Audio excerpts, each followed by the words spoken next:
We had that in 2019. We had more trees break and block roads than any time in the history of our county. Kind of micro area, not the whole state, just not even our whole county, but certain parts of our county. Yeah. We had a city without power there. All right, good morning. Today is Thursday, February the 13th, 2025. It is 10 a.m. here at the Josephine County Commissioners Conference Room. We'll start with our meeting here for general discussion. First item, before I go to the first item, I want to note that Commissioner Barnett is not here this morning, but he is excused from this meeting. The first agenda item is the Association of ONC Counties presentation, and I understand we have some representatives here to speak to us about that. Welcome, gentlemen. Thank you. Thank you for having us. So we appreciate your giving us some opportunity to talk about the work we do as the Association of ONC Counties. For the record, I'm Tim Freeman. I'm a Douglas County Commissioner and also the president of the board of the Association of ONC Counties. And along with us is Doug Robertson, who's our executive director. Doug had been a Douglas County Commissioner for 33 years and been the president of this association for a little over 25 years. So between the two of us, we've been doing this for a little while. I just started my 9th year as the president of the association. So we have a variety of things we could talk to you about, and we're happy to custom tailor our conversation however you want it. We're happy to do questions and answers. I would like to start, if with your permission, with the sort of what the Association of ONC Counties is, and how it became to be, and how it could be very beneficial for you to continue to be a part of. So if that's okay. Please, give us a little bit of introduction, because I'm not really fluent on what you are and what you do, so I think it'd be great to introduce us. Yeah, so first I'm going to invite you next week.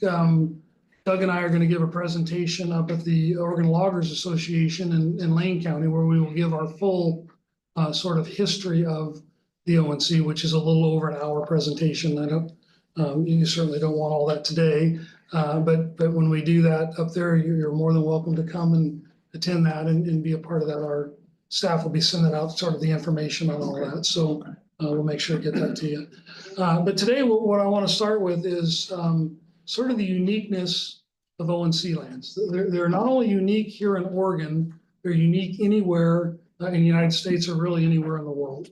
And that's important to remember, because much like the county I'm from, Douglas County, your county has a whole bunch of different kinds of forest and land type ownerships, designations, and it's really, really confusing. With all those, there's different plans on how they're to be managed, or different revenue sharing models. There's just a tremendous amount of confusing and sometimes conflicting information. So ONC lands are unique. They're named after the Oregon-California Railroad Company. There's no ONC lands in California. That's a mistake a lot of people make because of the name. It sounds like Oregon-California Railroad lands would be in California, but they're not. They're only in 18 counties here in Western Oregon. They're primarily 30 miles either side of the railroad. They were grant lands once granted to a company to build that very rail line that they're adjacent to. And the way they did big major government infrastructure projects was to grant every other section of land. So they are a checkerboard pattern, which is very unique in itself. And the idea of that was to underwrite the cost of the infrastructure by granting the lands to a company. And then the government would hang on to every other section. And then after that infrastructure was developed, the value of the government land would raise enough, sometimes over double what the land was worth before. And then the government would sell that land. And they did. So they granted the ONC lands to the railroad, and then they sold all the private land that was the checkerboard around them. The railroad company did not fulfill the requirements of the grant. Therefore, the government took the land back. They revested it. You'll hear these lands called revested lands, which is a fancy way of saying the government took them back. And when they took them back out of private ownership into public ownership, several more times they tried to sell them back into private ownership. Nobody wanted them. They were of no value. So again, we do a big presentation. I'm taking sort of some of Doug's history. Doug's the history guy. But anyway, the fact is in 1937, the government acknowledged that these lands weren't going to sell. Counties were pushing very hard to have these lands be productive and provide for services, provide funding for services counties were required to provide. So the 1937 ONC Act, which is the current act governing these lands, really bring counties in as a partner and declare that the timber sold off these lands, there'll be a revenue sharing program that funds the counties. And the ONC Act declares that will be 75%. So starting in 1925, counties got together and said, boy, there's a problem here. We need to have a voice in this conversation. So before the ONC Act, and as counties were being developed, the very first ONC meeting, ONC Association meeting was right here in Grants Pass. It was called by then the assessor of Douglas County, but it was held here. And the association was formed in 1925. So we are hitting our 100-year anniversary. Since then, our association has been involved in every piece of legislation and worked very closely with the managing agency. Started out with the land. Who was the first group that was managing before the BLM? The General General Land Office General was the Land first Office. managing of these lands, and then eventually the BLM was formed. And our association, every single day, including today, works very closely with the BLM for the management of these lands for the benefit of the counties that host them. And we do that as a team because there is a very much a nexus for all of us to work together on the revenue we receive. And it's because the formula is regardless of where the harvest is had, the revenue is shared throughout the counties. So it doesn't matter where the tree is sold in the market or where it's harvested. There's an account that the revenue goes into, and then we all share through a formula in that receipt. So the importance of us working together and this association has really proven to be a model, maybe the longest, certainly the longest working on natural resource issues, but could be one of the longest serving county organizations working on federal issues. So since 1925, we've had an association. Doug is the fourth full-time executive director. So we've had some very long-term, very well-established executive directors. We work, again, every day on this harvest conversation. And a good way to look at that is today, you can look at your historical SRS payment and the proposed Squirrel School payment that is in Congress right now. That payment is less than what timber receipts would be on the ONC. That's because we literally push hard. We just had the state director in Douglas County earlier this week we met with and constantly monitor the work they do. And Doug has staff that works with him and full-time to watch what's going on our behalf. Every aspect of what the BLM does as far as management, they notify our association and we work with the individual counties to see how that's affected. We put in comments, we advocate on behalf of the counties, but we do it as one voice because it does affect all 18 counties through this formula. So an action here on ground in Josephine County affects all 18 counties the same as an action in Douglas or Multnomah County. So that need for an association and a single voice has proven through time to be very valuable. We have, for most of the time of the association, the two things we worked on was management and legislation. More recently, actually in the last 10 years, we've added to that litigation, which has proven to be an important part of the work we do. And we can talk a little bit about some of the litigation we're currently involved in and historically been involved in. And probably equally as important as we've added sort of the fourth leg to the table, and that is going out and educating and doing more around what the ONC is. So Doug and I have done our big presentation to all the managing districts. And it's amazing when you have the BLM employees come to these, BLM managing district employees come to these presentations and they don't understand the revenue share. A lot of them come from the Forest Service where the revenue share is different. They don't understand the connection or the reason why counties have so much ownership in these lands. The 1937 1C Act made us a partner in these lands and in the management of them because we receive a share of the revenue generated as they're managed. So we very much consider ourselves a partner. A couple other interesting things that have happened along the way. Early on, there was a great push from counties to provide some benefit and some funding from these lands, and Congress allotted counties, appropriated counties some funding, or what we would call the first safety net payment. As the land started being managed, the federal government held those safety net payments from counties. So literally, we bought the lands back from the railroad. The railroad has paid for these land. I'm sorry, we paid our safety net back, and then the railroads company, through their lawsuit, the federal government, state through the federal government lawsuit, and the federal government taking the lands back. The federal government, Congress said you've got to pay the railroad for the lands. So they were paid $2.50 an acre, about $7 million as they took the land back. They held that money out from the counties too. So we bought the land back and we had to pay back our first safety net payment. So we certainly have great ownership in that direction. And then the next reason why we believe we have great ownership is there was a decision made after those monies were paid back by our association in 1952 to start what was later called the Plowback Fund. And we, the counties, agreed to take 25% of our proceeds and fund back to the BLM to manage these lands. And through the time that Plowback Fund was in place, counties in today's dollars put over $2 billion invested back into the lands for everything from building the roads and the bridges to the buildings in which they manage the lands out of, the recreation sites, replanting, fire suppression. So counties were very involved in the development of the management and funding of the actual management activities for a very long time. The Plowback Fund has since gone away.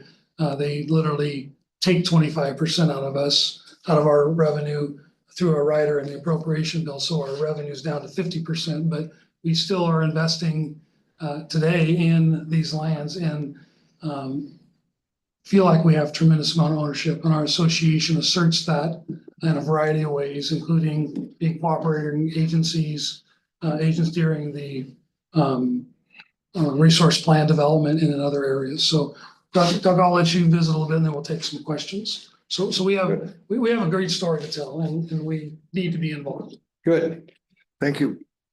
Good job, Tim. A lot of background, a lot of history of these lands that is really fascinating. The development, the impact they've had on the culture of all of these counties. But bring things into focus a little bit today, what's happening, what's going on that affect us, affect the counties. We've pushed BLM, we're on receipts right now. As you know, there is no secure rural schools. It expired in 2023. Your last payment was last spring. You got just slightly over $3 million from the safety net payment. This April, you're going to get paid on receipts, and it's going to be a little over that. It's going to be $3,300,000. So, as Tim pointed out, our emphasis is shifting towards receipts, doing everything we can, working with this agency to adhere to at least the minimums in the ONC Act, which require 500 million board feet to be cut and sold every year. These lands grow 1,200 million feet of wood fiber every year.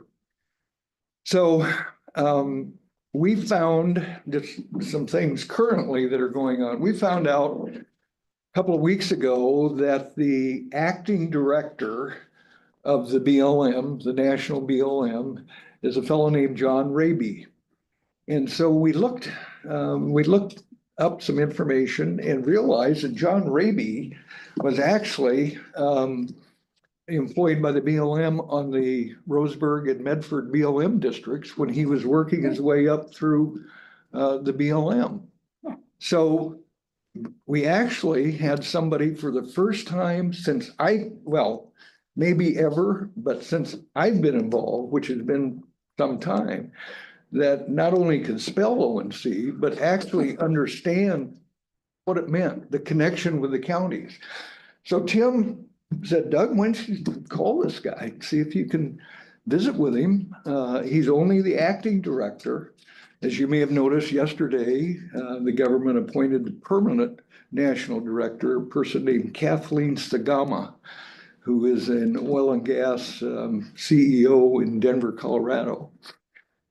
So I did. I called John. He called me back. We had a great conversation. He is a strong advocate for the ONC Act. He understands the history. He understands the connection and importance these lands have with the counties.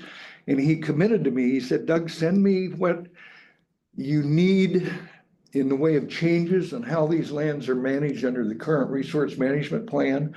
I'm going to sit down with the incoming director.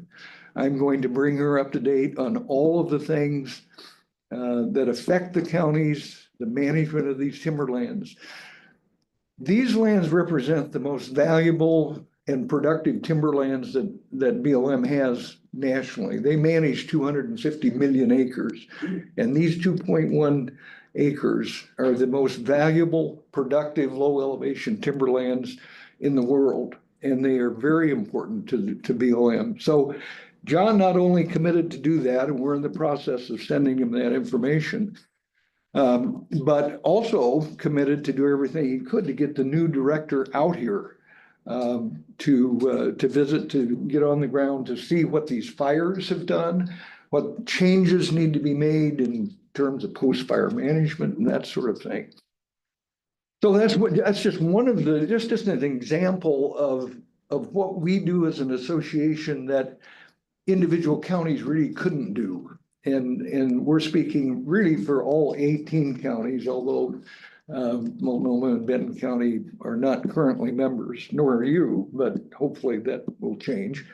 Another thing that we've done currently, we've intervened in 2 timber sale lawsuits in the Medford BLM district, very important in terms of generating revenue, ultimately receipts for the counties.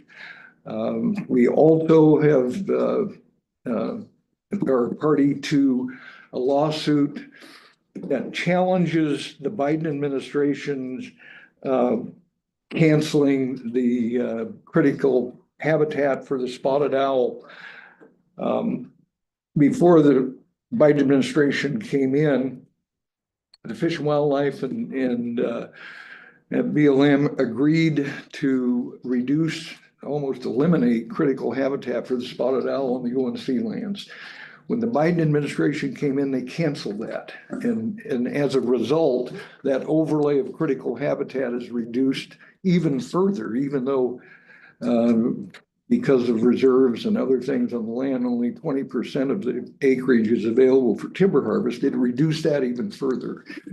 AFRC, the American Forest Resource Council, who represents the timber industry, and the association has filed a lawsuit to bring back that, reinstate the reduction in critical habitat. That's extremely important to us, to you, to all the counties, because it expands the amount of land, ONC land, that's going to be available for harvest. So those are just 2. We're involved in other activities and litigation, but those are 2 of the main ones right now. I could go on and on. Talk about the amount of timber. The amount of timber. 50 billion. Yeah, the harvest levels in the ONC Act, it very clearly states that all land designated as timberland shall be managed under the principle of sustained yield. Sustained yield means that the harvest on land base doesn't the growth. In other words, you can't cut more than is growing on the land. Every year, and it's more than that now because there's a significant amount of growth without having having harvest plans in place. So today, when they first did the evaluation of how much timber the crews, and it was kind of crude, but it was done in 1937. How much board feet of timber is there on these land? They needed to know that. They came up with 50 billion board feet. And that was in 1938. And so from 1938 until actually they've done it a couple of times on the 50-year acknowledgement of the ONC Act, they did another one.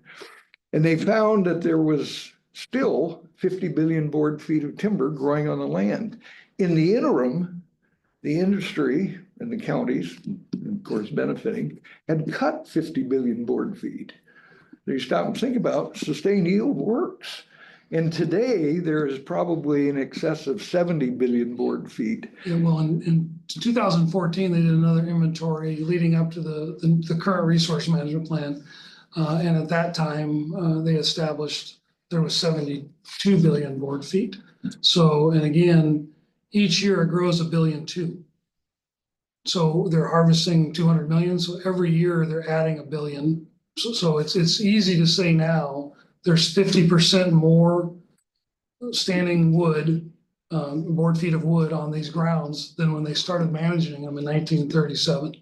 So it's this concept that all the trees have been harvested, there's no more trees. That's so, and these are all right out of the BLM's information. This isn't us, doing our own data. This is their data. The other interesting thing as part of the planning process for the 2016 resource management plan, they did an age classification inventory too. And at that time, over 50% of the trees were over 80 years old, of the stands were over 80 years old. So that tells you that during the harvest period, they over half of the trees haven't been harvested. So not only is there 50% more wood, there's a tremendous amount of the tree stands that were never harvested. So any concept that all the trees have been harvested, and what happens a lot of times is people go like Google Maps and they'll look at the checkerboard and they'll see all the harvest and they get all upset. What they don't realize is what they're seeing is the private land, which is being managed under different rules and regulations. They don't have the same sustained yield restrictions, but what they're not understanding is what they're seeing as the green is the public land, and very little of that is being harvested. Very little. Like Doug said, 80% is in a reserve. Of the 20% that's available to manage, they still have to deal with all the other restrictions, including riparian area, roads, recreation sites, all those things that restrict harvest. And then this U.S. Fish and Wildlife overlay of critical habitat that does not align with the BLM's critical habitat takes up about 40% of that 20% to manage. So it has this other designation on it that doesn't make sense. So we're still producing more timber receipts off that very little tiny restricted land base than what Squirrel Schools are. And that's a factor of over time, Squirrel Schools has dropped in value because of a variety of things. One is they just literally give you less money. They've also spread that over more counties. So when it started, it was just counties that lost a revenue stream. Now there's counties that receive Squirrel Schools that have no historical revenue stream. And that's a factor of politics to get enough senators to vote for it. Why aren't my counties getting some of this? So it is, the soup has been thinned, the amount of soup has been reduced. And at the same time, our association has worked to keep as much harvest as possible going on the ONC. So it is flipped now where receipts are, at least on the ONC, are greater than Squirrel Schools. And that amount of Squirrel Schools and the uncertainty of it. I know you guys are just getting started, but you'll figure this out pretty quick in your budgeting. You're going to be faced, right now you are 7 months through your budget. And I'm assuming in your current budget, you have Squirrel School funding anticipated, but you have yet to receive it. So you're spending money you don't have, anticipating getting. You've got less than 5 months to fix whatever that is. And that's tough enough to figure out. Now, you're also probably gonna very soon, if you haven't already started your next year's budget conversation. So you gotta figure out, are next year, are you gonna put in your budget secure rural school funding or not? If you don't, and cut a bunch of programs and positions because you don't have that money coming, and you get it, you're gonna look sort of bad. If you decide, well, I'm gonna go ahead and put it in there, and you don't get it, you're not gonna have the money to pay the bills. So this roller coaster of SRS has been very difficult to manage as commissioners. But more importantly, we have a different way to solve this problem specifically with the ONC, and that's to get recoupled back to the management of these lands. Make sure the public understands the services they're getting provided, at least a portion of them, or because of the management of the lands, and that connection to the management, the health of the forest, and the services they get providing will get recoupled. And we think that's an important, and that is the focus of our association today. Is we don't, the secure rural school thing's important, and then Doug stays connected to that.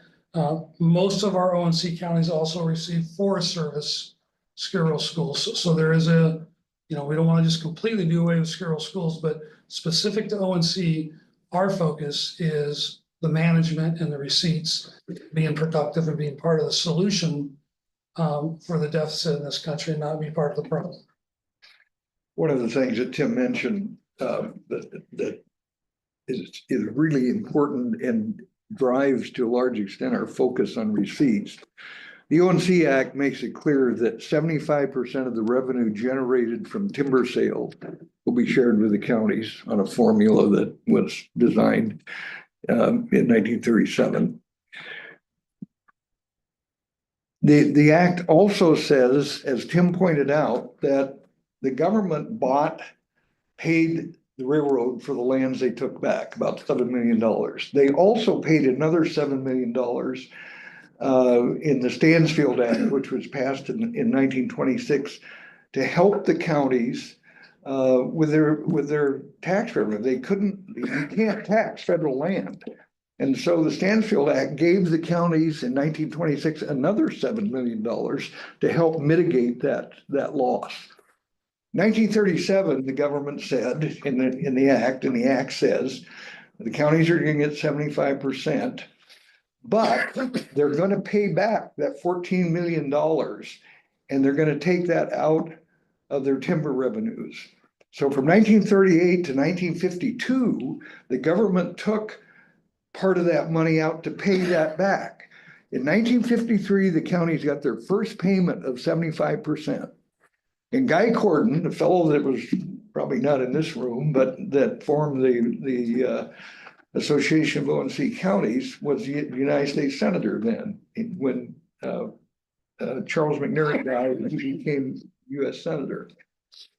And he suggested what Tim referred to as a plowback fund. These lands are so important to the counties, how they're managed.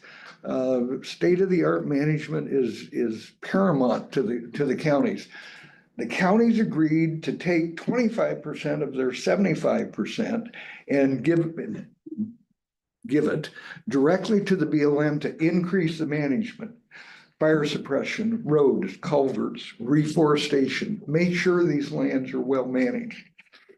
And it did. And of course, in those days, they were cutting 800 million board feet a year. So 50% to the counties was sufficient to meet their obligations and provide the basic services that the commissioners are responsible for. In 1982, the government stopped that process. And instead of the plowback fund and that money going to the BLM, it went directly into the Treasury. At that point in time, it should have come back to the counties because our bill was paid. The bill was paid in 1952. So since 1982 and currently, that 25% goes into the federal treasury, and then BLM's budget is appropriated out of the treasury. It isn't supported by the timber revenues anymore. So starting, oh gosh, I don't know, Tim, when you were back there 6 years ago, there started an association on behalf of the county said, we should be back at 75%. We paid the bill. the act is very clear, 75%.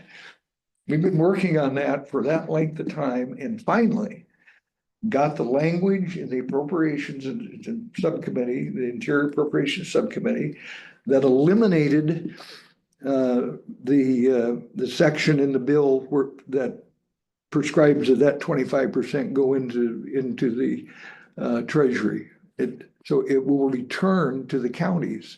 And that's why when we talk about critical habitat and expanding the land base that would be applicable to harvest, that 75% becomes a huge factor. So that bill in was slated to receipts. pass in the lame duck session and it didn't. They did a continuing resolution that hasn't passed yet. We're continuing to work on that. But to Doug's point, when we started this conversation, we worked ourselves through a process, our association did, and I actually got in a room with the appropriator, which the congressional appropriators are sort of isolated from anybody. It was pretty remarkable as not being a congressional staff member or a member of Congress to get in with a congressional appropriator. So I was ready. We got in there and I made my pitch. I had all this information and the appropriator says, just a minute. And he pulls this book off the wall. And I'm not kidding you, it was a book.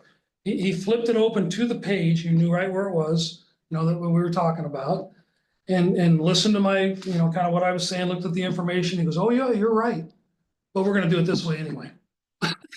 So we won the argument, but we sort of lost. So he says, you know, Congress has to change that. So then we have been working, you know, through the congressional process and trying and we've been close a couple times. We're close now. So we'll see what happens with that. But that is one more example of, you know, what has been, you know, a lifetime of work for Doug and for me, a huge focus on behalf of all the counties. I mean, and no single county could have the ability to, you know, try to dig in at that level. And again, we're here today to kind of explain some of the values. Each year at our annual meeting, we do a sort of the review of what we've done. We've called it different things, accomplishments. We've called it a variety of, you know, successes and things. But really what it is, it's a return on investment document that we give to you all. You know, we are a nonpartisan group in that we have both Republicans and Democrats. We have commissioners that come from partisan county, partisan election counties and nonpartisan elections. So this isn't really Republican Democrat, but it is very much important to the executive board of your association that we show you a model of return on investment. You have very difficult decisions to be made as county commissioners on what you pay for. You don't have enough money to pay for everything. I would contend you don't have enough money to pay for the minimum things you need to be doing. So to look at spending money on an association, you should darn well be able to see what you're getting for your money. And we take that serious. And each and every year we demonstrate far more return in actual dollars, not this, you know, sort of made up stuff you hear sometimes, but in actual things that we do to benefit you to a greater level than what your dues are. An example of that is the conversation we're having right now on receipts. Doug just explained to you, you're going to get considerably more money if we can either fix the election so you can pick receipts over SRS, or if we actually get the association and the lands, the ONC lands out of the SRS. Either way, our association's working on that. So that will benefit you in real dollars. There was a time in 2016 when we were on receipts. Those receipts came to us, but they were sequestered. They had this deficit reduction language applied to them when they shouldn't have been, because they're not appropriated dollars, they're timber share revenue receipt dollars. Our legal counsel successfully argued and gained you that amount of money, which was several years of worth your dues, just that one action. Then another time with a secure rural school payment we got, they wrongly sequestered that because the Secure Rural School Act had passed before the Reduction Act, and therefore it should not have been applied. And we won that argument, which again, just that amount of money they pull out for sequestration, you know, which is supposed to be a deficit reduction thing, that literally paid, you know, years worth of your dues. So each of these things we do that are really down in the weeds. It's hard for anybody to understand. We're able to demonstrate, come back to you in real dollars that helps fund the other services you need to pay for. And we do, and you probably know, we do have a lobbyist in Washington DC that's worked for us for 30 years. And has been very involved in the appropriations process, knows the players, and in today's world, if you don't have representation back there where the laws, rules, restrictions, and so on are being made, you're just not in the game. So we're fortunate to have somebody with that kind of background and knowledge working. Take some questions. I think the biggest question for us here in Josephine County is, knowing that the dues we pay, and I know you were just explaining some of the dues we pay are well spent. I know that with the change in administration, there are gonna be a lot of changes in how timber harvest. And I'd hate to see us not be part of that process and moving that forward. So I think the biggest thing for us to ask is, why should we be part of the OMC counties if we still get receipts? Yeah, no, and that's a fair question. And we have currently two counties not participating, Multnomah County and Benton County. And I would contend that there's probably different reasons those two are participating. Largely, Multnomah County had been part of our association, but left when we filed a lawsuit on the management plan. They don't like the idea of using revenue from harvest timber. That's not Multnomah County's plan. Benton County's much different. They've been out for quite a while. But specific to your question, you're gonna get whatever receipts or whatever SRS, regardless of whether you're involved or not. I would tell you, you'll have, over time, as more counties make that decision, or if more counties do make that decision, the amount of receipts you'll receive will be far less, because you're not participating in creating those receipts. They don't happen out of thin air. You can simply look at your receipts that you would receive from your Forest Service versus what you receive in SRS. That's a land base you have here that there is not an association working on, and there hasn't been for the last 100 years consistently. And in Douglas County, that receipt is 10% of what SRS is. On the ONC side, with this association, the receipts are higher than the SRS payment. That's probably the clearest place to look at the value of what we do. And despite all these other things, how we get to that, that is the sort of the bottom line, where you see the numbers on paper. Specific to your question about how the money's being spent, if you're not a part of the association, you don't get to weigh in on how or what we do. You don't have a voice in that. When I first got involved, and really from the beginning of the association, there was a limited number of board positions, and the entire all 18 counties voted on who those board members are going to be. We've since changed that, so every member county has a board position. So instead of the rest of the commissioners deciding who your board member may be, you as your board decide that, which only made sense to me. And it's a little more difficult because we have more board members now, so managing board meetings is a little more difficult. But I think the importance of your voice being at the table and making sure that your county is being served the way you want it to be served is well worth the price of admission.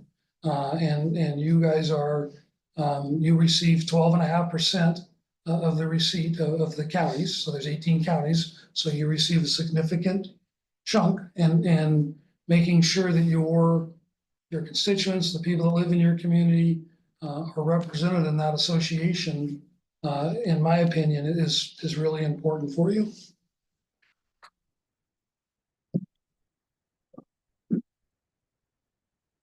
Some simple questions, just going back to the history of the ONC. So first of all, who owns that land?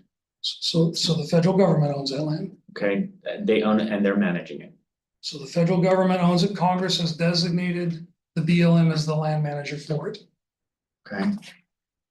And explain to me how the receipts are allocated. You said they're allocated on all 18 counties, and Yeah. is that by acres, population? So the original, and I said Stansfield Act, but it's the 26. The formula, the allocation formula was determined in 1937. And it referred back to the appraised value of the land in 1916. Right.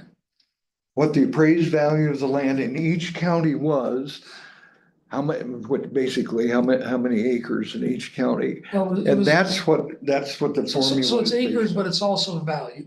Okay. So It at that was time, yes. and it turns out the acres and values is pretty close, but there's a couple places it's not exact. So the value had a lot to do with how much timber there was on the ground, how much, how the access was. So remember, there wasn't road systems, so a lot of times, if you had a good water system, the Lima River, for example, where you could move logs, you could, the value would be higher, but it was the value, not just the acres. But that was determined largely because of this safety net payment that was given out. So they had to figure a formula out to figure out, how much to do. So the 18 counties are set through a formula. Again, you're right at 12.5%. Which would be very close to the amount of land as a percentage too, if not exactly that. The interesting thing I was telling Commissioner Smith earlier, the SRS formula is slightly different. It included the historical receipt formula, but added a component of economics. So you guys move up a little bit on the list because of the economic state of Josephine County. So if you compare the two, it'll look a little wonky. So it gets pretty complicated. But that was the original sort of formula, and then the 37 Act codified that as the share formula.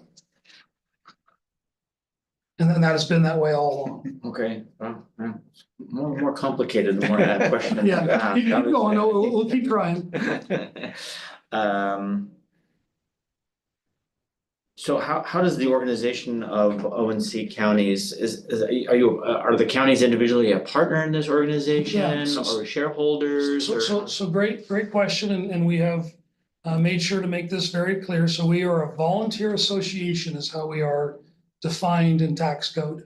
So a volunteer association made up of members. So when you join, you will be a member. Which is a little different than a shareholder, but you'll be a member, a voting member.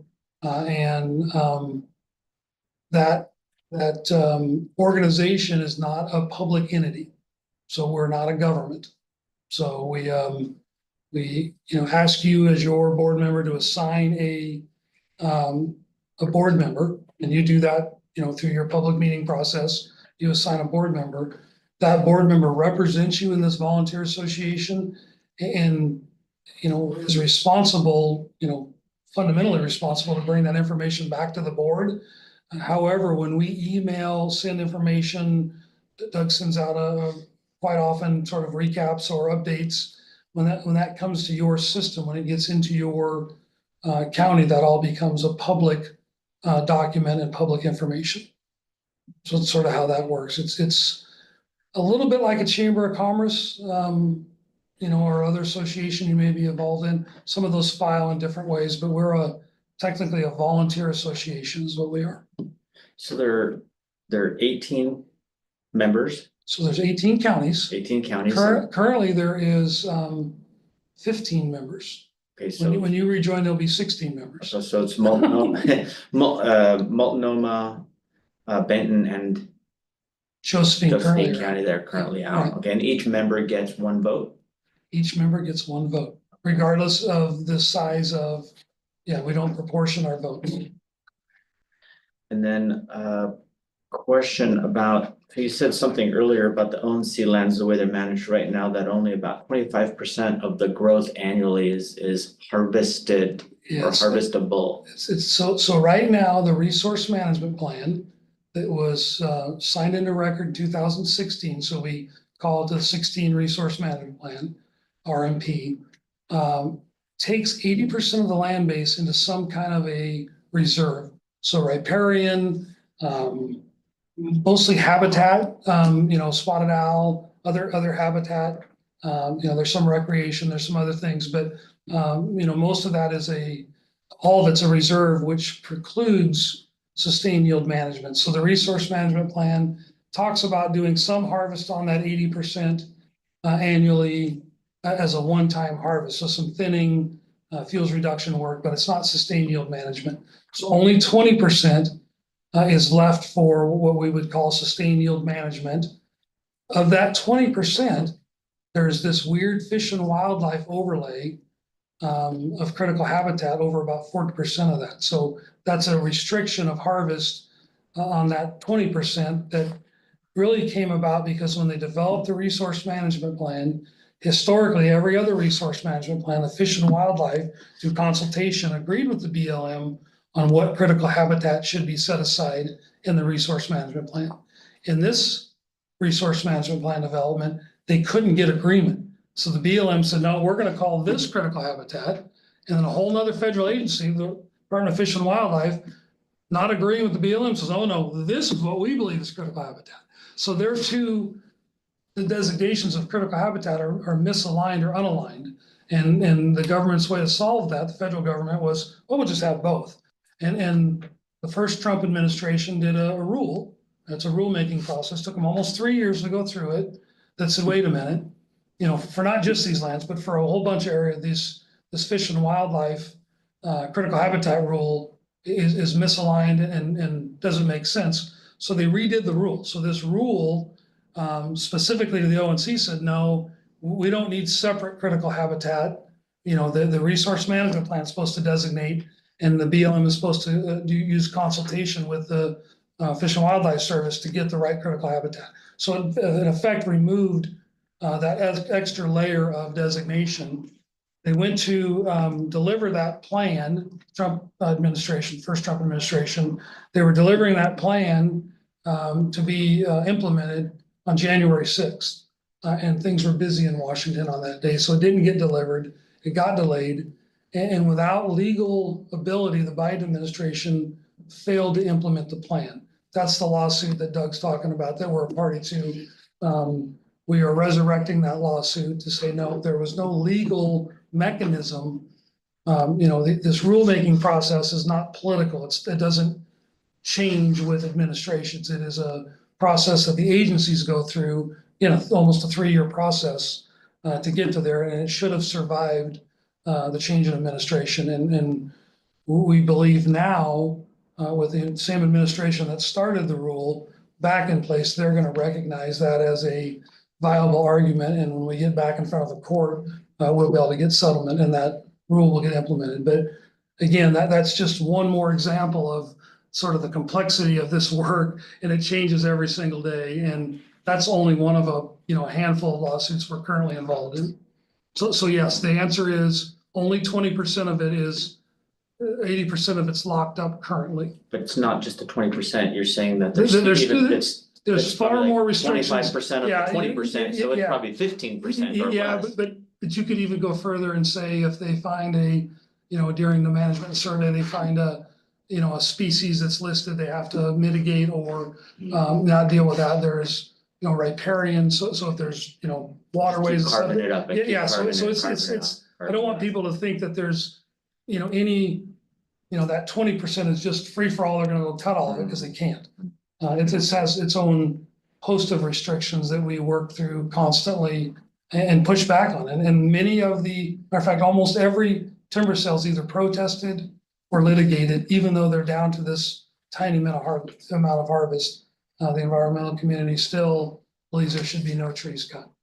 And we push back on that. And we're, like I say, we intervene on behalf of the BLM, which seems odd. Sometimes we're suing the agency for not doing enough. Other times we are intervening and helping them on a lawsuit when another group has said they're doing too much. So we work both sides of that. So as you imagine, that ability to at one time be a litigant against the agency, another time being helping them, in their lawsuit, creates a dynamic that's sometimes challenging. We have a great relationship. Again, the state director came down Tuesday this week, and spent several hours in my office just visiting and catching up. And, we have that kind of relationship with the management folks.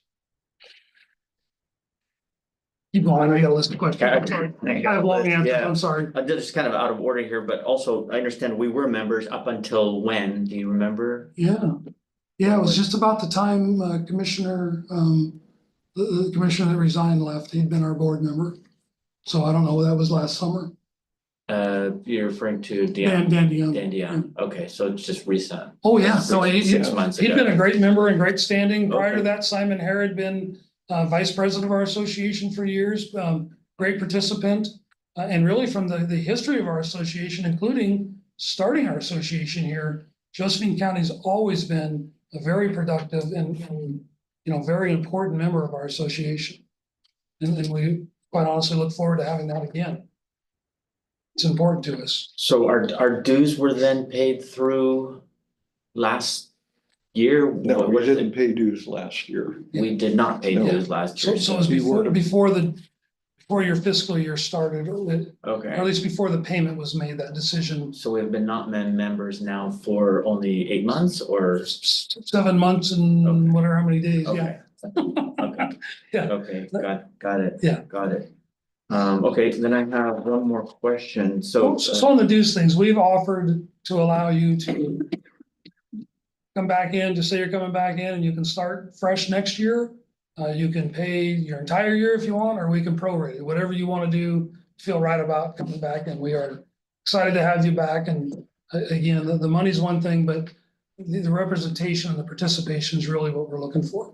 And what are the dues? This is the question. Do we know what the dues are and how do you How calculate? much, Sarah? Yes. Do you have the invoice? I don't really bring it. 68,000. 60, I'd say less than 70,000. And how are those calculated? Are per member? Every member pays the same amount? Oh, or it's is the it same according to- formula. We use the same formula. But the The receipts are based upon. the receipts, Yeah, so okay, it's that same, so you're paying 12.5%. okay, and then, does anybody know about how many acres we have of ONC lands here, just You in can county? I look- mean, I see the map over there with So the so check. you literally can look that up on our website. Yeah, So it's www.o, the word and.org. Oh. And you can click on your map Could and you make it'll it tell any you easier? exactly how many acres there are. could you have made it any easier? I'm just kidding. You'd be surprised how confusing even that gets. People want to Okay. use the and sign or the asterisk sign. I think a little history of how important and what ONC funds have meant to the ONC County would be important. Yes, let's talk about Because, that. I mean, you look at, I mean, I look around, you take the YMCA built with ONC funds. You look around the county, You're up. so much of what we've accomplished here was from ONC funds, but our chair may not understand how much. So Commissioner Smith, we forgot to mention that. So when you receive timber receipts, historical timber receipts from the Forest Service, they are restricted. They're road fund. And more lately, they've been, or some counties can use them for a portion of their sheriff's patrol. But they are road fund restricted dollars. The Forest Service, you're also required to share 25% of your Forest Service receipts with schools. So whether that's SRS or Forest Service receipts, when you get that receipt, 25% of it's got to go to schools. ONC is different than that. ONC is not, there's no share with anybody, and you get it and you can use it like general fund money. It is non-restricted. So that is a huge difference between the two receipt types. When you receive those dollars, you could use them for any legitimate county expense. And there has, I mean, I'll just tell you, in Douglas County, there was a time when almost 2/3 of our total fund budget came from timber receipts, both ONC and Forest Service. And much of what the development of our county was based around that timber receipt. In our county, and I don't want to speak for your county, but I'm assuming it's similar, because of that revenue stream, things were done in a way that sort of are difficult now. So like our permanent tax rate's very low in Douglas County because we didn't need to tax the public because we had timber receipts coming in. We had a funding stream. So one of the ways that benefited all citizens is our tax rate was allowed to stay low. Now Measure 5 and Measure 50 passed, you're locked in, you can't change it anyway. And cities and other taxing districts have made up that difference. But because we had a revenue stream, there was no concern about that. We have the problem in Douglas County where a lot of annexations didn't occur, and a lot of development happened outside of cities because the county had plenty of money to provide services, roads and law enforcement and, bridges and other services that people needed. So we have a lot of urban density development outside of cities that again, counties, Douglas County had no problem paying for those services because we had revenue. So there's a lot of things you'll find. We had Douglas County had one of the most robust library systems. We had 12 libraries because we had this money to do it. We had free transfer site services for 41 years to the public. They weren't free to provide, but we had a revenue stream to pay for. So there was a lot of things that counties did and services that people received that they thought their tax dollars were paying for. Parks, we have a beautiful park system, you have a beautiful park system. That could be paid for with ONC dollars. It was unrestricted. So those things that the public have come accustomed to that now you're going to be blamed for not being able to continue to provide is a factor of these dollars that used to come in. The good news is the formula, the model, the puzzle is still there. There's still the timber. There's more timber than ever on these lands. The demand for timbers, the best building product out there is timber. So the demand's there, the supply's there, the ability and the infrastructure, the roads, the system of accessing this timber still exists, the bridges, the access to markets still exists. I know there's a concern down here that you don't currently have milling, but I tell people when the first log was cut down in Oregon to make lumber out of, there was 0 mills. The mills came because there was log supply. If we figure out this log supply, the milling will come back. There's actually lots of milling capacity in Western Oregon right now, but specific to your county, if there was a predictable and an assurance of a supply of timber, milling will come back. So all the components to fix the problem are in place. Our association tells that story to anybody that will listen. We consider these ONC lands in sort of a real important way right now, specifically with the need to rebuild after the hurricanes and the California fires. This is the wood basket or the strategic wood reserve for our federal government. These lands are not your typical forest like a big national forest that's contiguous. These are square mile blocks. Our neighbor is private industrial timberland. These are in kind of an ONC Act designated way, a dominant use, sort of a public industrial timberland model that can be used sustainable, right? Sustained yield is a conservation term. Matter of fact, it's the first act in Congress ever passed really as a conservation act. Prior to 1937, public and private timber to a large degree, they'd harvest a watershed, go over the hill to the next watershed, and just keep going. And it was the first acknowledgement that we need to look at this resource sort of as renewable and manage it in a way that is sustainable. So a sustained yield management in the ONC Act really means that you can do this responsibly and sustainable forever. And we've demonstrated that, and we contend for 50 years of doing that. The ONC Act provided all the great benefits in the Act, provided clean air, clean water, recreation opportunities, and supported the economies. Those are all in the ONC Act under sustained yield management. The last 30 years without sustained yield management, all of those things, and you could include habitat, have been degraded and are not being done as well as when we're using sustained yield management. Sorry, you have more questions? I don't know if we're running out. No, I don't. You've always answered, when I've written it down, you've always answered it before I had a chance to ask them. Most of them, but down to no questions. Very good, gentlemen. Any questions or comments from you, Commissioner? You think we should invite finance director up here to talk about possible what? Sure, absolutely. Come on up, finance directors. Thank you. I do have questions. And I really appreciate the work you do and the support that you give us in trying to navigate budgeting. We don't do, this is my least favorite of the chairs. Because we do not budget the dollars in the year we receive them. Okay, good. No, we budget for, we use them for our projections, for a 5-year projection, but we don't use them in the current year. Could we talk a little bit about the elections, when elections? Yeah, so that's let me go through this. So in 2000, when the first Skirrel Schools legislation was passed, there was a mechanism included called elections. And this is confusing, but the election language was put in, Senator Wyden worked on this, and it's sort of his legacy law. And the reason they were put in is because probably more political than anything. There was counties that did not want to decouple from timber receipts. So for many years, counties got to choose, both for the Forest Service and ONC separately, elections to decide whether they wanted SRS or they wanted receipts.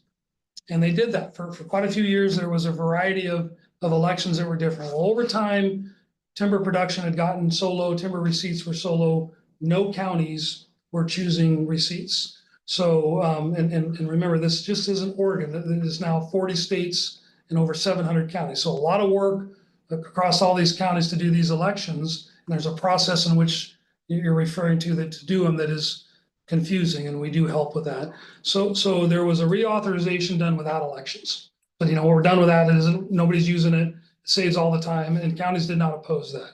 Well, fast forward, our association saw, this tipping point of thinning the soup, getting more counties getting the money going down, and the receipts were going to outpace, even though, small amount of receipts, we're going to outpace SRS payments. So we worked very hard in one of the reauthorizations through the Farm Bill.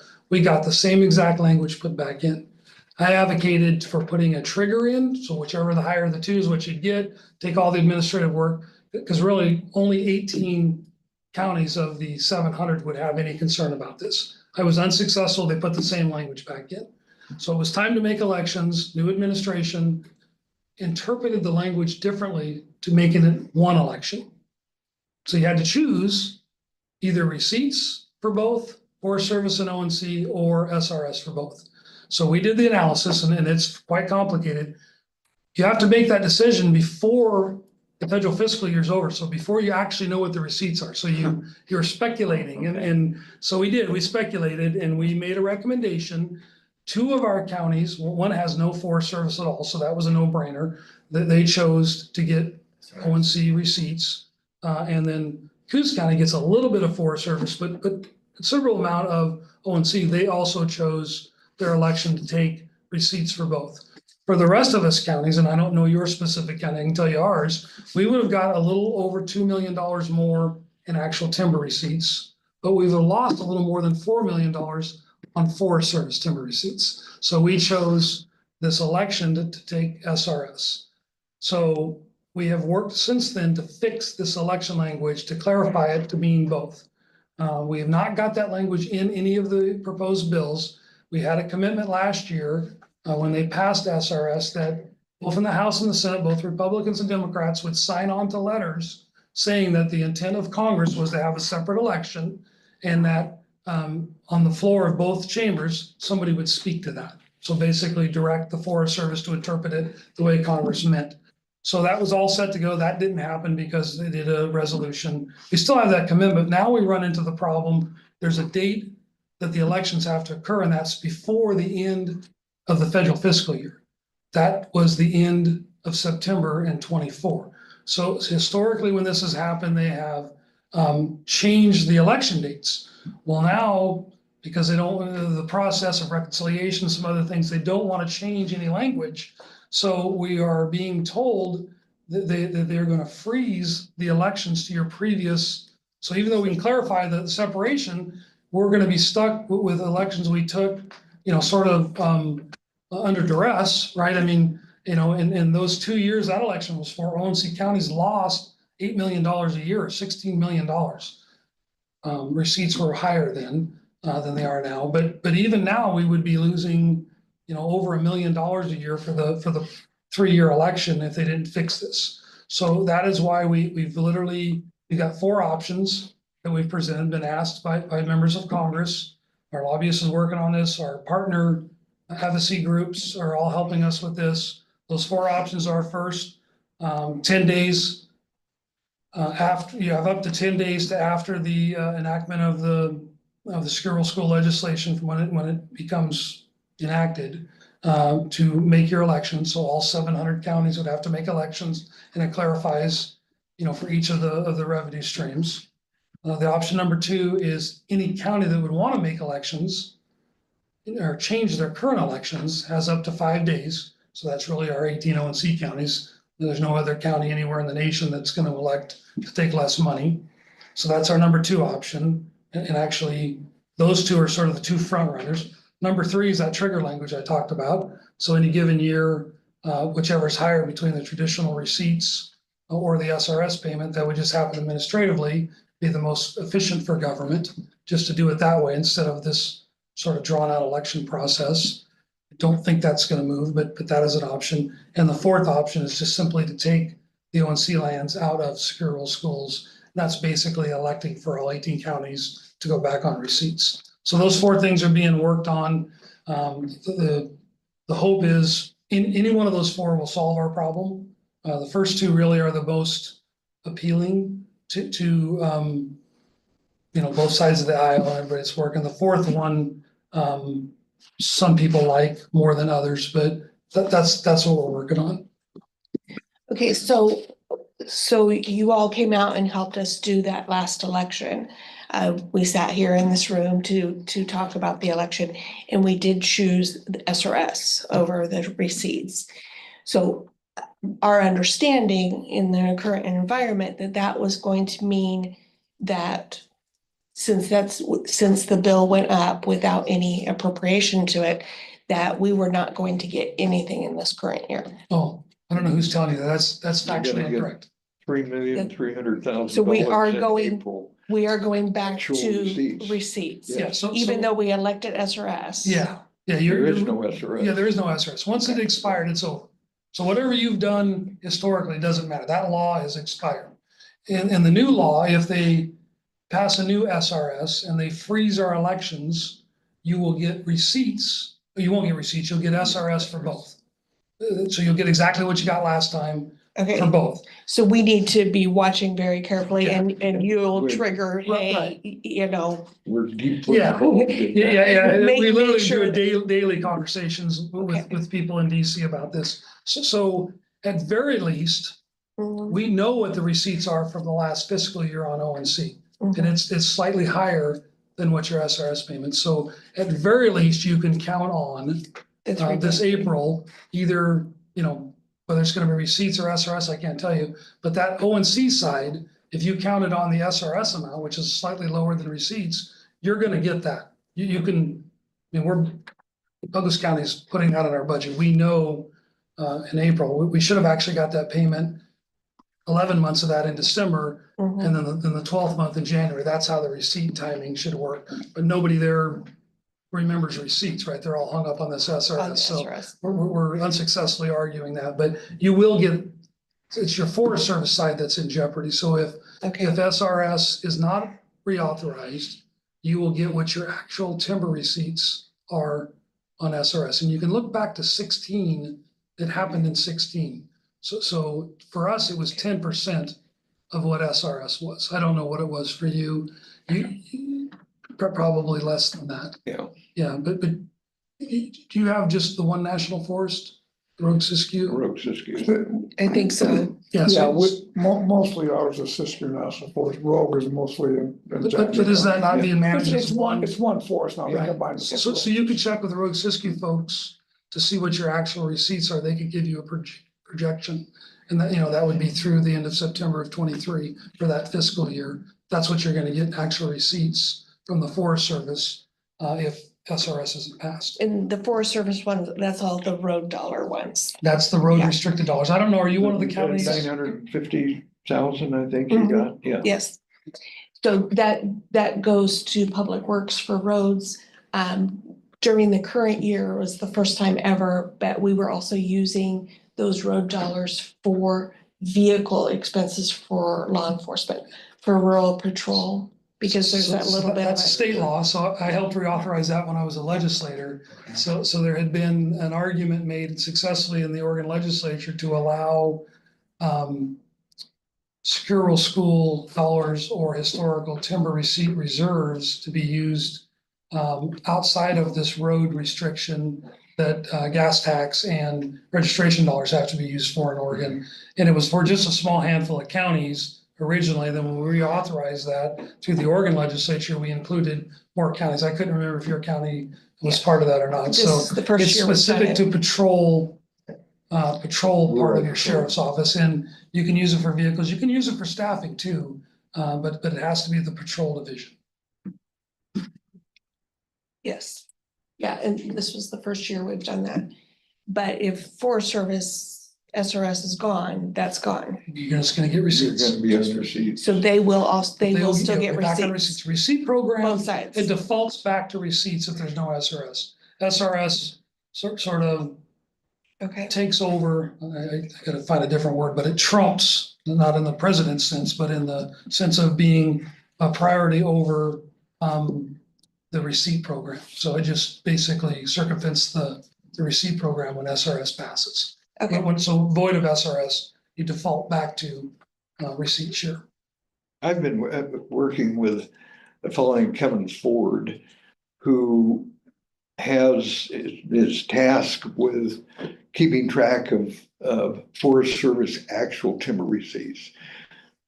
Seems like a simple process to, how much does each county get? They have become so basically aligned and wedded to SRS. They pay very little attention to receipts, and so The expertise it's harder is than you might missed. think to get, We- to get. We literally get it. hold the expertise on that conversation. Our association has more understanding, knowledge, historical, sort of how it used to be than the folks that work.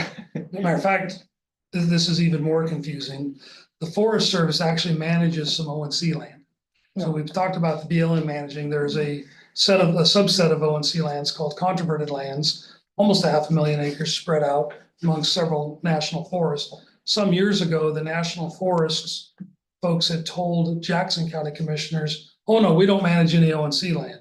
So Doug and I and Rocky, his predecessor, literally had to start, at the regional level and re-educate the folks at the Forest Service region level, and so they could help educate their forest level folks about these lands.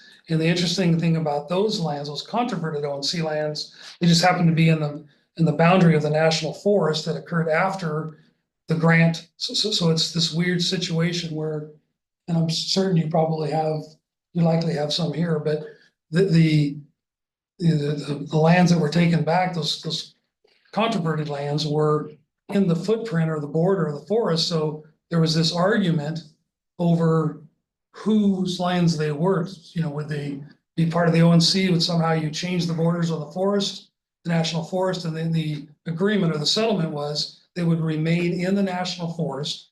They'd be managed under the national forest management plans, but the receipts generated off would go into the ONC account and be distributed amongst the ONC counties. So it. Can we get more confusing on that? Oh, I'm trying to track here. I'm just thinking like, we've got Department of the Interior and the Department of Agriculture. Right, in one right, home. yeah. We've got both of these, and they're all. Well, and I can add to you, in Douglas County, we have Yeah. Coos Bay Wagon Road lands, Yeah. which is a whole different set of Yeah. federal lands. Okay. And they have a different revenue sharing formula. Okay, yes, okay. This is why- If you're new to this, it gets very complicated. I see that. But that's part of the value of our organization. We do have that historical knowledge. We do work with your staff, on what may seem like a simple thing. These elections, if any of these things happen, especially the first two, one of them's 10 days, one of them's 5 days. We will have to, and of course, we'll have from the time it passes until the president signs it, till it actually becomes enacted to get ready. But we will be ready. We'll have those numbers for you. So your finance folks can bring to you this election, should we do this? And we're gonna know last year, we're not gonna know this year. So or the following year, it's a 3-year, reauthorization. So it'll be interesting how quickly that has to come together, and we'll be able to prepare that and give you our best estimate. It is just that. I mean, turns out last time we were very accurate. Coos County and Columbia County that took receipts were very glad they did that. It was substantially more money for them, and it made a difference to them.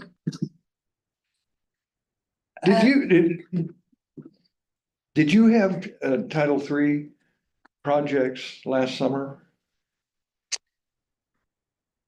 Do you know? No, we did not. No, You didn't, Is you got a that- payment, we did. in spring of last year, an SRS payment, you had Title III Yes, there dollars, were. but you didn't allocate. The reason I'm curious is that those certification Title III forms are due by the end of this month.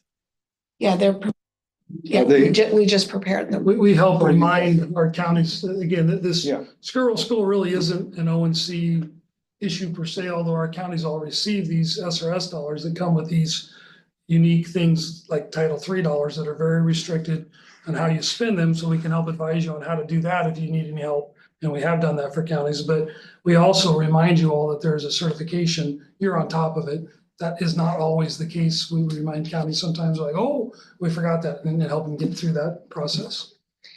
Yeah, we like your reminders. We appreciate it. So the expectation of the actual receipts is that there's going to be a lot of this. Well, so historically, there hasn't been a lot of this on ONC. It's been pretty, pretty consistent. It's down a little bit from what it was, the first time we had this election decision. Okay. But there is a requirement of the resource management plan.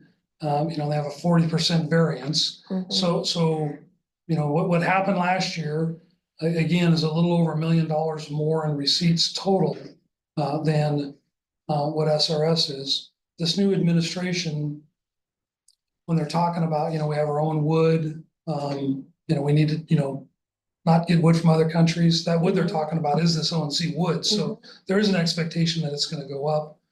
This other part about the 75% revenue share, there's a possibility that happens. That would, yours would increase by 50%, right? I mean, that's easy math. So only if you were on receipts. If you were on SRS, that 75% thing doesn't do anything. So that's another reason why we're pushing hard to get off of SRS and sort of allow ourselves the ability to try to get that 75% back to counties, that extra 25%, allow us to benefit if there's additional wood production.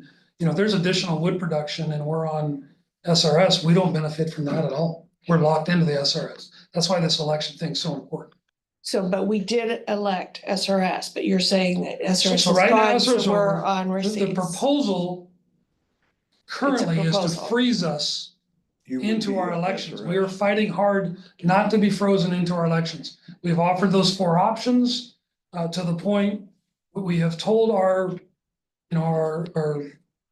team of folks that are all advocating for this, the Schools Coalition, NACO, WIR. I've been, the board member for Western Oregon, for Western State Region, the National Association of Counties for years. Now Derek's doing that. He's the treasurer secretary from Klamath County.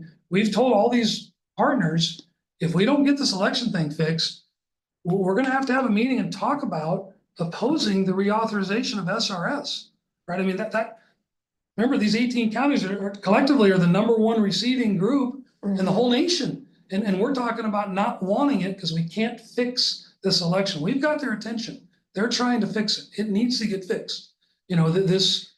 Charting your own destiny and having the choice. And I prefer the election over just pulling us out.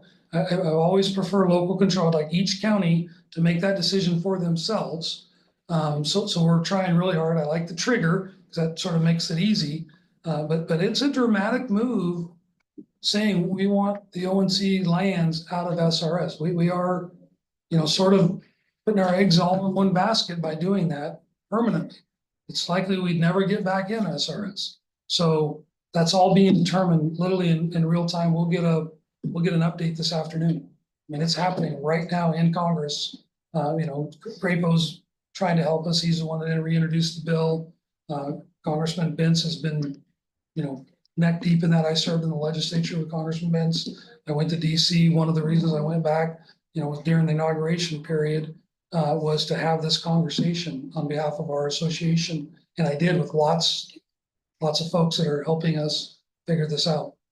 But this April 2025 payment is in the pipeline. This is happening. That's correct. Yeah. You should get a check in April for $3,260,000. That dramatically changes our projections that we looked at during the budget workshop. It's dramatically That's a dramatic So you need change. to verify that. Not that we don't trust what you're saying, but He this is has a big 100 decision. He has 100% of the time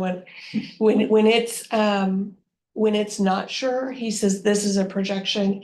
If he says it's in the pipeline every year. Well, yeah, we Doug have, has been we do that on 100%. behalf of the counties. We have Yeah. that information from the BLM. We know what the timber receipt is. I mean, like, we can show you right from the BLM what it is. We know what it The is. one flyer Tim mentioned earlier is sequestration. Right, they could initially do a 6.8% deduction for sequestration. We will re-argue, and Yes. it shouldn't apply, it should not. We have the legal standing in history of proving that. That could be somebody administratively could make that mistake, because again, they think about it like SRS. It's not SRS, it's not appropriated money, it's a revenue share, it's not subject to sequestration. We argued that, we finally got the solicitor, the attorney at Department of Interior, and I guess it was at the Forest Service to look at that, and they said, oh yeah, you're right, and we got that second check, so we'll do that again, but yes, that money's coming.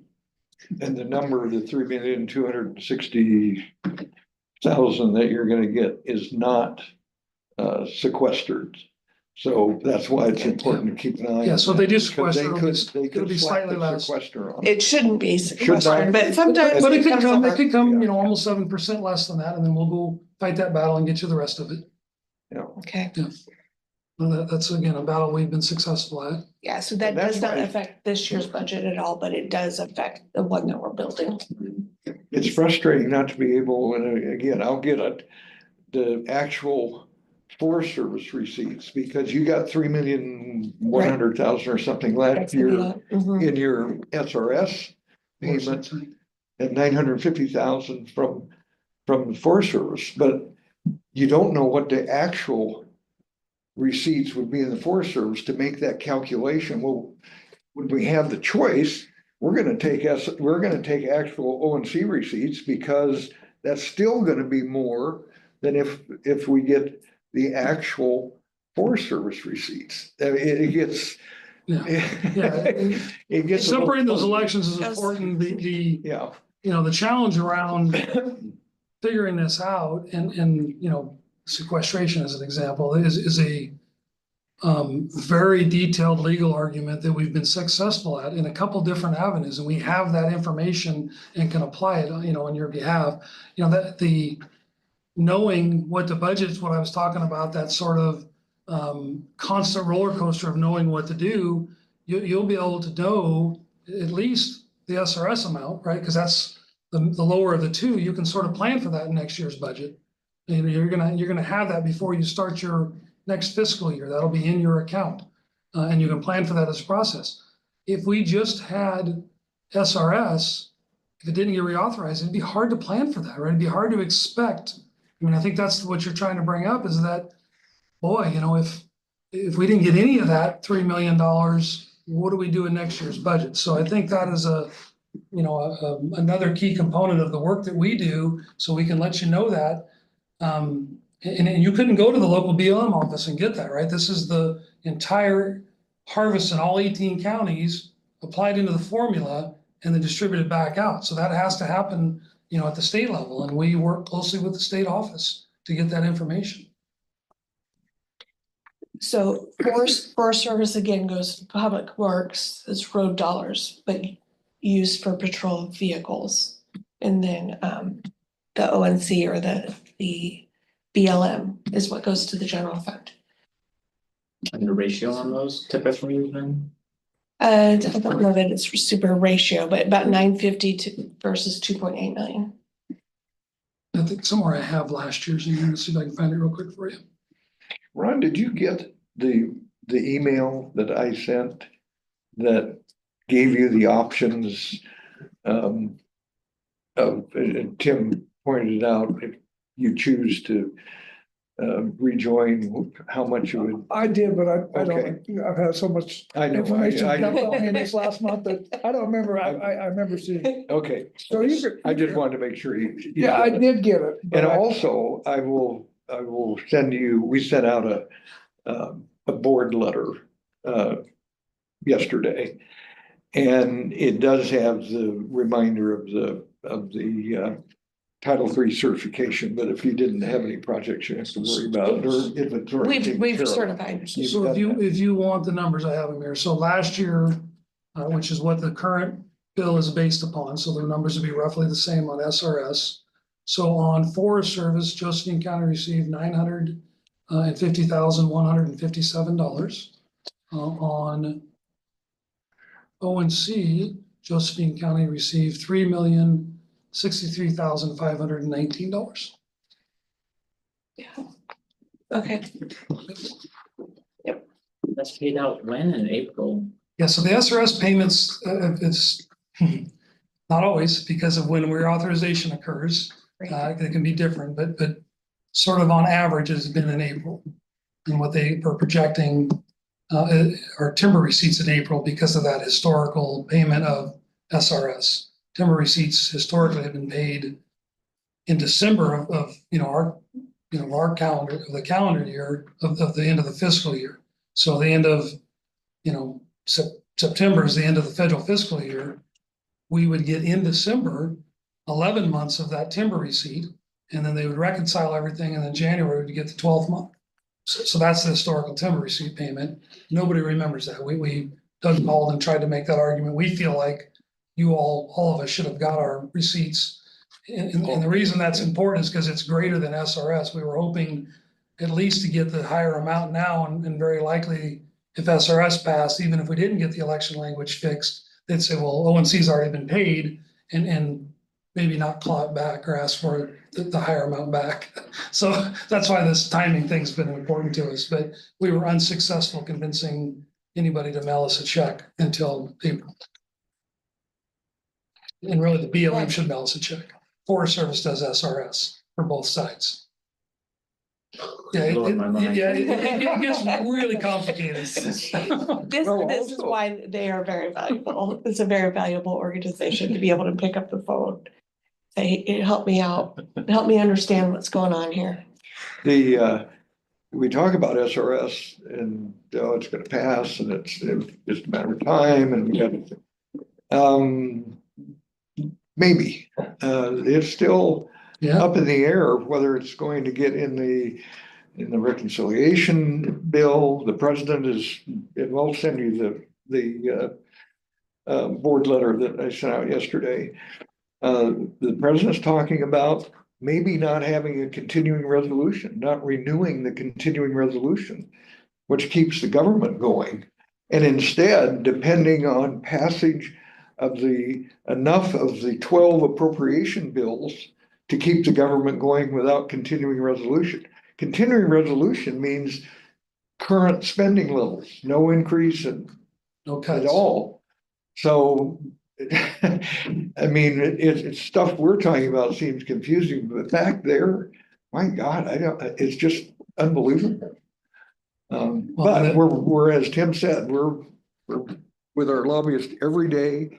He's in Simpson's office for an hour yesterday. Simpson is the chairman of the Interior Appropriations Subcommittee, which is where our 75% issue is. And he said nobody has made a decision on any of this stuff yet. They're still give and take. So anyway. Still negotiating. Yeah.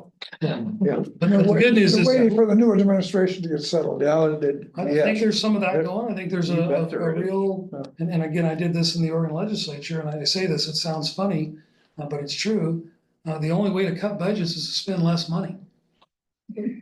Right? I mean, that sounds stupid when you say it, but the state will describe a budget cut if they need 10% more to continue the current service level, and they can only come up with 6%, they'll describe that as a 4% cut. Even though the budget's going up 6%. So it is, we don't work in those terms, right? I mean, more is more, less is less. The cut is less money, spending more is more money. And I would tell you right now, the Republicans in the House and DC, they want to spend less money. And they're looking at everything, and including this set of budgets that, were sort of slated to pass in the lame duck session. This host of government budgets a lot of times can pass in lame duck because there's an opportunity there to do some things, and with the new administration and the the change in guard, they had just did a continuing resolution. So now you have all these agencies, our Department of Interior, Secretary of Interior was confirmed. One of the first things he needs to figure out is what's his budget, right? And he's got no budget. He's got a continuing resolution. He has what was there for the last Secretary of Interior. So I'm sure, there is this desire to actually have real budgets passed for these agency directors and secretaries to follow. Okay, thank you. Any more questions for our guests here? I don't have a question. I've Let it studied. settle a little. Yeah. So the more and more meetings you guys come to, the ONC meetings, the more and more of this you'll figure out. I knew nothing when I started. I literally in the legislature, I didn't really work a lot on natural resource issues. I worked on public safety issues. I currently serve on the state's Criminal Justice Commission because of that work in Salem. But I've had to learn this, and Doug will remember this. Some of our first meetings, these guys would talk at a level I didn't understand, which admittingly is not very high. So it took me a while, and I would stop them. I'm like, what does that mean? Use words, not acronyms, explain to me. And at one point, the executive director got a little frustrated with me. And I said, hey, I'm not trying to question what you're doing. I'm questioning so I can understand. I want to be good at this. I want to learn it. I want to be able to explain it to others. I want to, capture all this, but I'm going to have to ask questions. And since then, him and I became really good friends, but it didn't start out that way. So don't be afraid to ask questions, but come and participate. Well, And just- I like to say something before we clear the table. It's the ONC funds that funded our county sheriff for 90 years. The sheriff that we're having a hard time funding now, it was ONC that fully funded him and fully funded our county government to the point we had excess, we should have put some away. Yeah. But we. If you look at their weren't wise enough. badges, Yes. their badges represent that. Yeah, but that's what basically funded county government for Yep. 90 years. Here, law enforcement So I- and natural resources are, And the pieces of the puzzle are still there. They're still there. We just got to get them back together. mhm. Yep. All right, Good. well, wonderful. Thank you, guys. Thank you very Good much idea. for sharing with us, and I have, we will now adjourn. It is 11:31. Thank you, everyone. thank you very much.